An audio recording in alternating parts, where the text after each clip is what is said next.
So we land in Baghdad, and we get off the plane, and we start taking pictures of everything. You know, it's like, oh, incredible. In Baghdad, we're so happy to be there. We went on this exhilarating ride, and we made it. We're so happy and excited to be there finally, and it's been weeks of anticipation and fear, and seeing people getting their heads cut off and kidnapped, and finally we're there.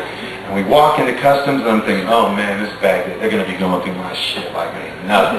So I'm just ready. It's like, okay. I open my bag, whatever. The guy goes, where are you from? I say, United States. He goes, can I see your passport? And I go, here it goes.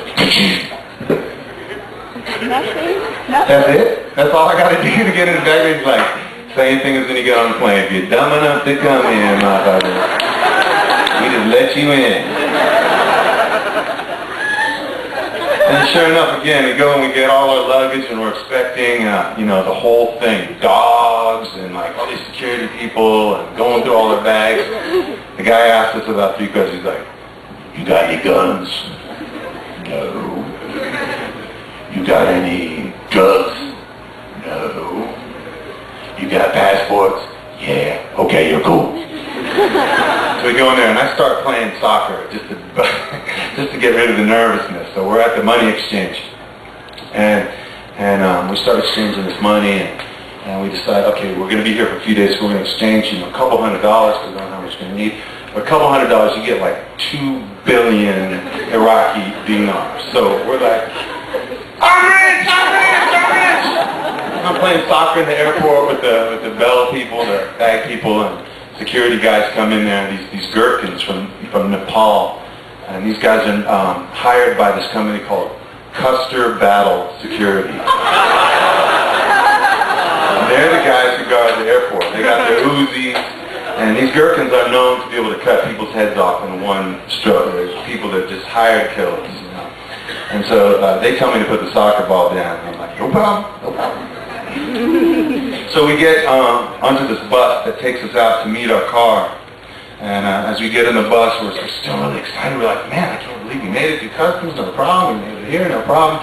This Baghdad trip is going to be a breeze. So we start driving along, and we go to where we meet our cars. And as we're going along the road, we see those metal things on the side of the road that are like restrainers to keep cars from going off.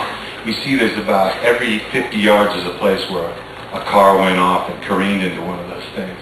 We see all the trees that were there formerly lining the street, all these old palm trees, date palms that Iraq is so famous for. Every one of them has been cut down, and there's a stump there.